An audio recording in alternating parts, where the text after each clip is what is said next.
Hello, everyone. My name is KJ, and welcome to Great Talk and Entertainment Official Channel.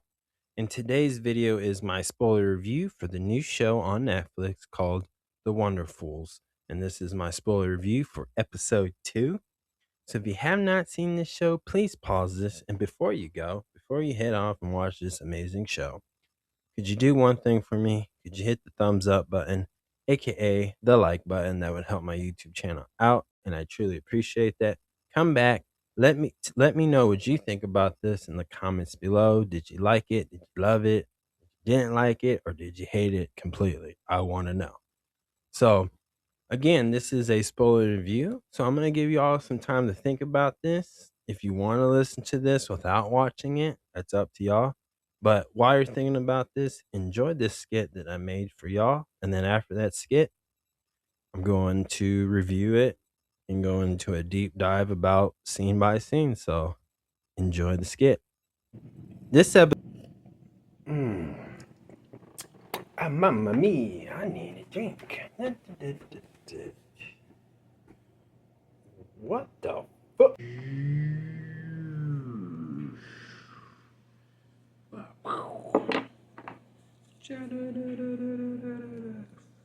Wahoo! Let's go.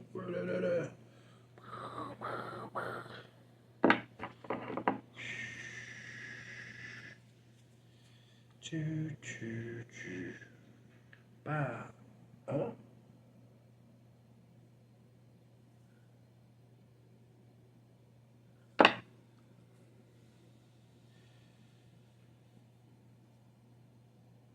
Just cleared the table. I'm making pizza for dinner. Mamma mia. I'm gonna touch grass. By the skit. This episode continues on from the last episode as we see Cheney laying down the law to Keong and Kang not to say anything as they were taken into custody and asking questions about what happened. And Cheney wanted them to deny and deny and deny, which they did. And we also notice Kyung superpower started showing as he slapped his hand onto a clipboard with paperwork on there and it just sticked on his hand. But he played it off like it was nothing. And so they both listened to her because they're real good friends with her. And then as the mystery and supernatural stuff starts kicking in through this whole episode, they go to the next scene to see Cheney in the hospital and they're talking about everything that's happening. And she explains to them that she doesn't know exactly how, but she just remembers after she died, she woke up in a cave and she saw a woman, which they didn't really reveal what this woman looked like. She just looked very blurry in this scene. And just kind of warning her, I believe there was like a tsunami or some type of tidal wave that was going to flood that cave that she was laying in and told her to get out, you know. But then that's when she reappeared. And the way she transports, at first it was a little confusing because in the scene where they're in the hospital room, after the hilarious like scenario why she was telling them not to tell her grandma about this because of the fact that one, the plan was never going to work, the fake kidnapping scheme, and two, they showed it what would happen if her grandma found out, and you just see her two friends body buried in the ground and their heads sticking out. And Kang asked her, why you're not in this scenario? Because there's that grandma grandchild mutiny rule. And so she would have been safe, even though Cheney is the one with the whole plan. And in a funny way, her grandma walks in and just says, I heard everything. And they all just hide in plain sight. Like the grandma clearly saw the two guys go underneath the bed, the chair, and Cheney into a closet. But what's interesting is she transported into what I thought at first was like a different, like she time traveled or went into a different time period, but it was really just a, I believe, a K-pop drama reality, or not reality show, but movie or show. And everybody who saw that episode saw her on TV because it looked like in a different time area where, people were getting tortured for breaking the law, right? You seen people getting paddled to their bottoms are bleeding. You see people, getting tied up in chairs, just in a torturous way. But it was really just a TV show or movie, and she was just on the set, and she was in her hospital bed, and everybody saw it. So that was kind of funny.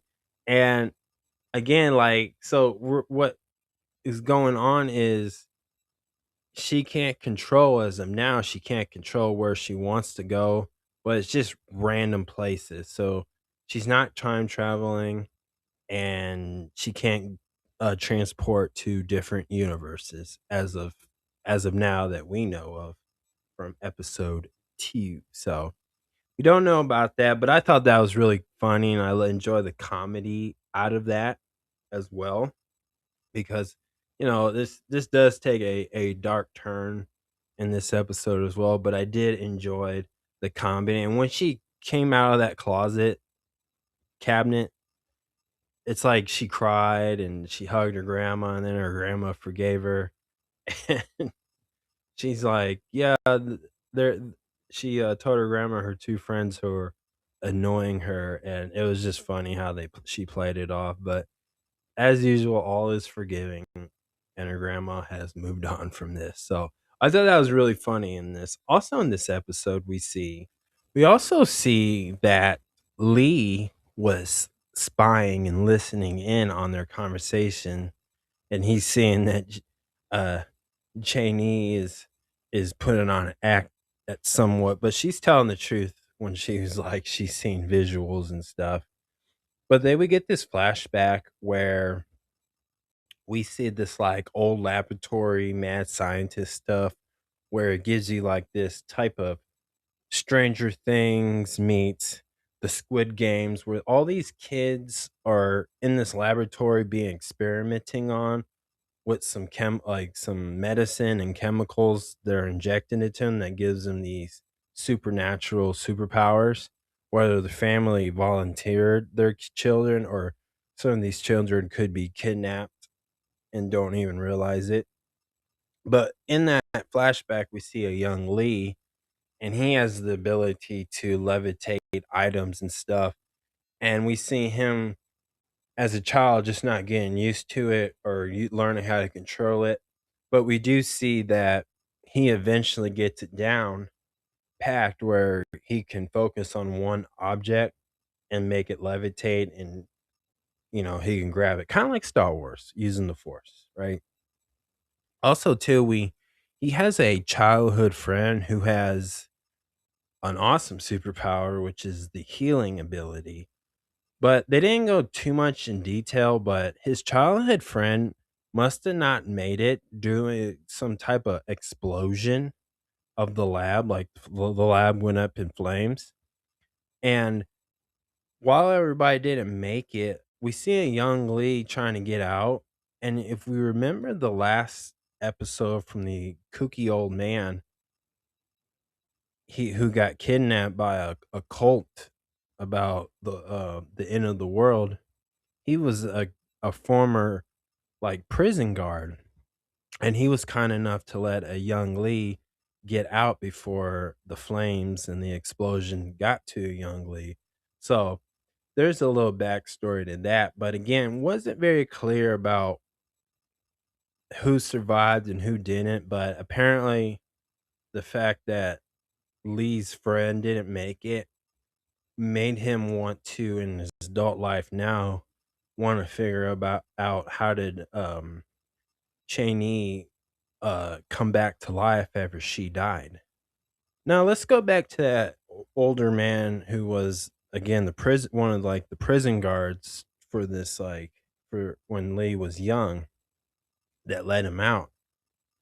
He was actually kidnapped, like I said earlier, from episode 1, and this crazy lady who has the superpower to make you think you're in a different place, and it's all delusional. So this older guy was spilling the beans, or spilling the tea as the cool kids say, to his wife who has passed away, and somehow she uses her ability to make a room look like a familiar place for him, which would be some like a kitchen.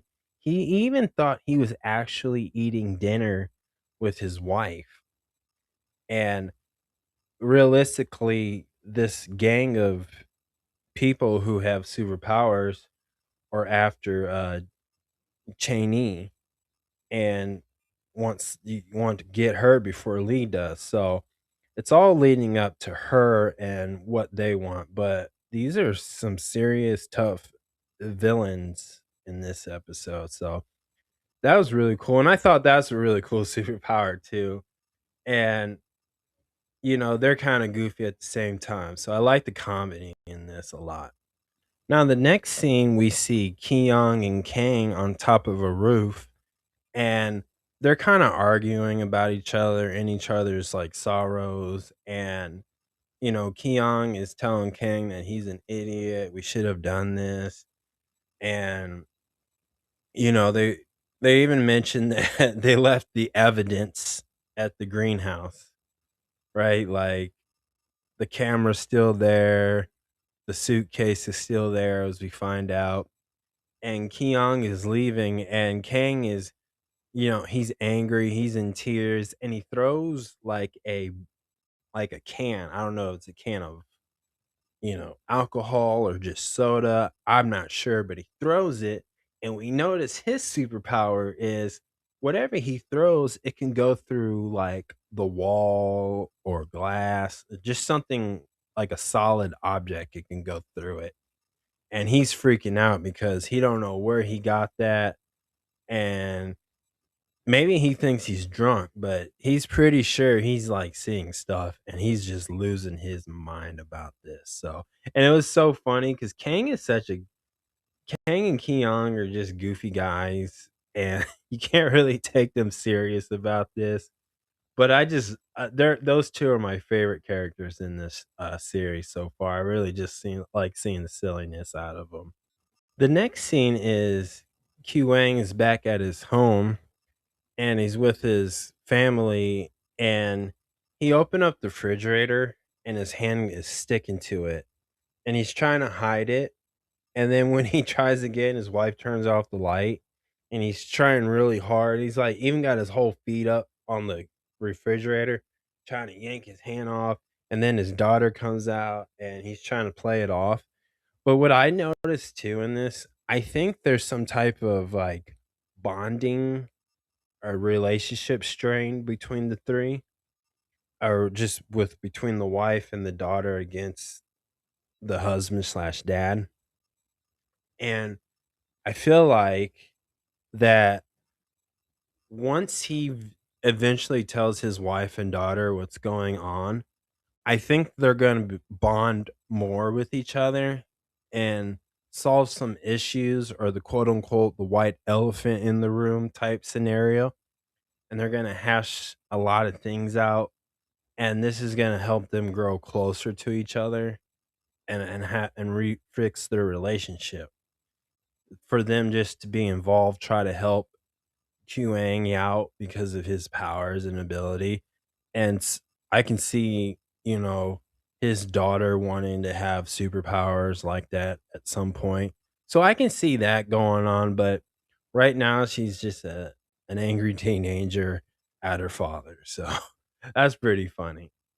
The next scene we see Cheney's grandma visits the doctor to see what's wrong, and it comes to find out that everything that was wrong with her medically is all better. She's like a brand newborn baby. No heart condition, illness, nothing. She's not dying. She's not sick no more. She's 100% better, which the doctor calls this a miracle, but her grandma knows that means something, which probably goes back to that toxic chemical slash waist that also is connected to the flashback about Lee's childhood life. So her Chinese grandma knows a little bit more than what she's putting out there, which we see the next day. Chinese grandma has made her breakfast and stuff, and she sits down and has a talk with her and explains what's going on. And just trying to be a good grandma, encouraging her and let her know that she loves her granddaughter and all that. And then she pulls out a care package with a passport, money, and place to travel because she knows that Cheney has a second chance in life, and she wants her to go out and do that. But there's a plot twist to it. She hands her this paper of a chore chart, and it looks like the fruit grape, just a bunch of grapes. And she's got to do good things and do her chores and do what her grandma says. And once she fills that out, then she gets the care package to travel. And what's so funny about this Cheney, she's 27 years old and she's acting like a little kid. And it was just so funny. And she's like, "Oh, I'm never gonna peel enough onions and tomatoes and potatoes and stuff. I was never gonna make much money." But her grandma still wants her to mature and grow as well to become a better adult over there in society. So Cheney's grandma is, still giving her life lessons, but she's gonna make her earn this trip to travel and just to live her life so she can grow. But she wants to make sure her granddaughter has some responsibility and understands what responsibility is because, she's a little bit of childish in this, which I enjoy that. I love the comedy to do that. So, she listens, she agrees, and we see her and Kang, you know, uh peeling onions and stuff, and she's trying to figure out like why is she being transported, and she's trying to figure out, but again we later on find out that Kang has left so much evidence, the suitcase, the camera at the greenhouse. So, she starts freaking out because Lee is also very suspicious about her, and he's trying to figure out about Cheney. So he's not letting up, but he comes and visits Cheney, and he asks her about everything, and Cheney and Kang both deny and say, "We don't know nothing. We don't know anything. We don't know what you're talking about." And he tells her that he believes her, but we'll see later in this episode that he starts following her, and he wants to see. He even tries to plot to have something sharp or something heavy fall on her just to see how she comes back to life. How does she survive death, basically? Now, what I thought was funny about this is Lee is unsure if this is a good idea to try to commit a murderous crime on Cheney because if she doesn't survive, then she's dead. But we see like a guy just sharpen up a knife. We see a guy having a saw, electric saw, and then like as Cheney was getting like some food, Lee almost dropped this heavy plant of a pottery plant. And this wasn't like this was like made out of stone, right? And he was gonna drop it, but he stopped. And then some reason this car like honked his horn. This person honked their horn, and Cheney realized like Lee was following her, and I can't believe she didn't notice that he was following her the first place. It was just so comedic. It was so funny because it was like you. It was like why would all these random people with sharp items just standing out there on a regular day? But she started running, and she ran to the greenhouse slash barn house, and as she was looking for the video camera, this homeless guy who was just picking through junk found it, and Lee grabbed that camera and saw the footage of the fake death, and well, not fake death, but the kidnap scheme. But he realized she did die and she did survive. So now he really gonna test out the theory. So he is his like power like superpowers where he, can levitate objects and stuff, telekinesis, and he started crushing that greenhouse, destroying the structure while she's in there. And while that's going on, Ki Young is, you know, he's going over there too to make sure somebody gets there before Lee does to hide the evidence. And he's lying to his wife about where he's at, or then he's like, I got something else important to do. I'll call you back when I'm done, type thing. And his superpower is kicking in, like his cell phone, and his hand was stuck to the steering wheel in the most goofy way. And when he finally gets there, he's seeing what Lee's doing, and he's just freaking out, like, I can't believe this happening. But all suddenly, before that whole greenhouse collapse, Cheney is her powers kicked in, and she is transported on a boat in the ocean, I believe. And before Cheney could just process why she's on this, there's these three sketchy goons and thugs who are heavily armed, and they point a gun at her. And as before she can even say anything, they pull the trigger, and before that bullet hits her, she gets transported somewhere and she's not on the boat. But then it cuts back to Lee, and he's moving the broken greenhouse, and we see Lee's childhood friend reappear, who's been following him while he was following Cheney. And we see him, and he has the scar because you remember when he was a kid, like some heavy like boulders or pieces from that lab fell on his head and left a big scar.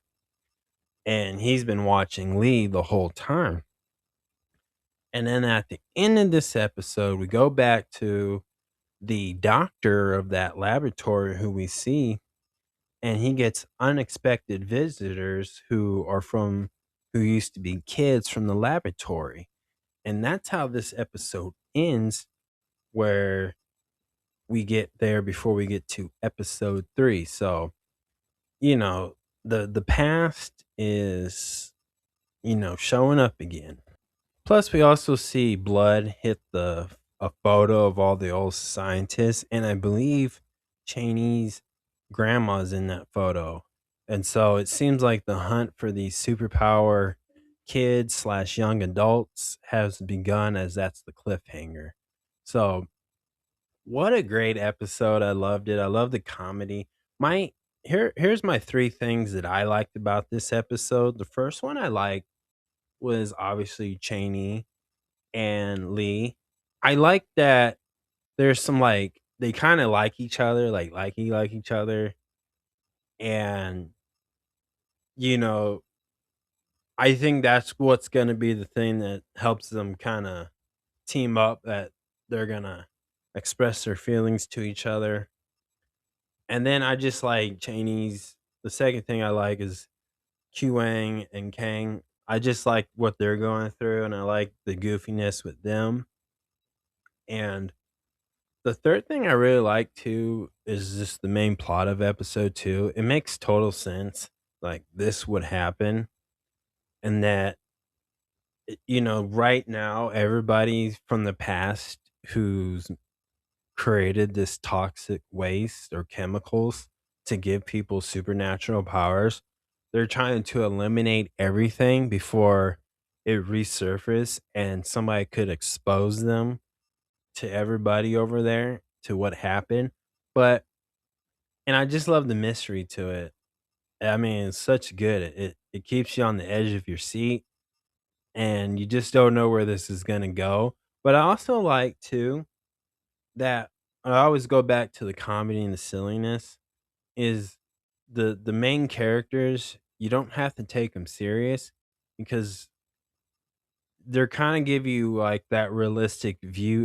If somebody has superpowers, they don't really know how to use them. They don't understand it. They don't know how to comprehend it.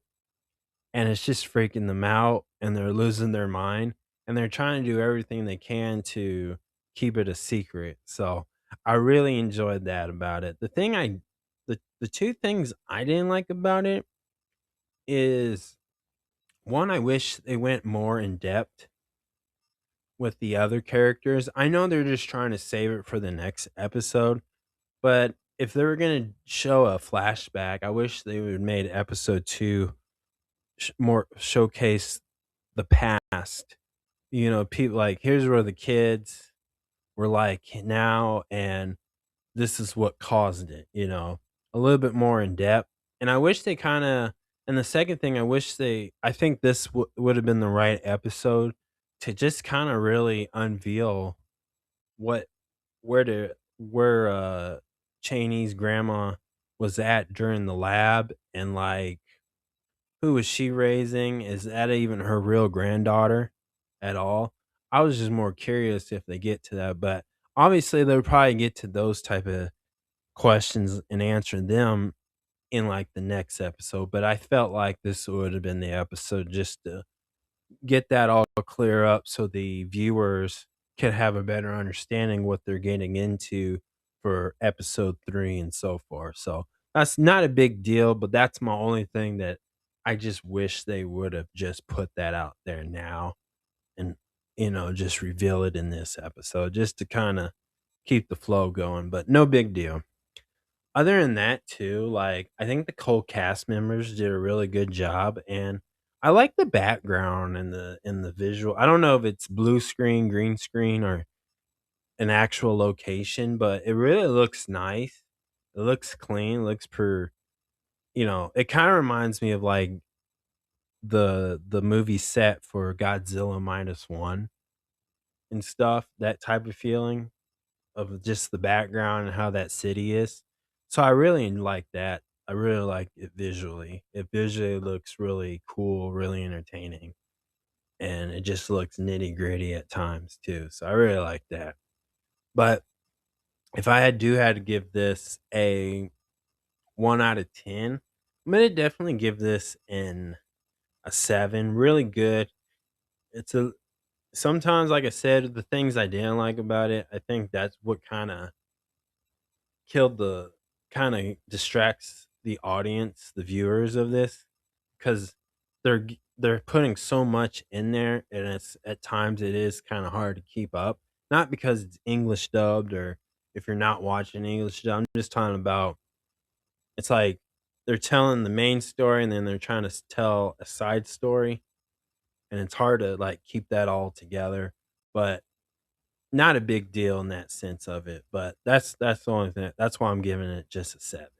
But other than that, it's really good. I'm enjoying this show so far, and I hope you guys are too. But that is my spoiler review, guys. Thank you so much. Let me know what you think about episode 2 of Netflix's Wonderfools in the comments below. And please subscribe to my YouTube channel, Great Talking Entertainment Official channel. Subscribe, hit that notification button so you can always be up to date with all my latest content. Thank you guys, and peace out.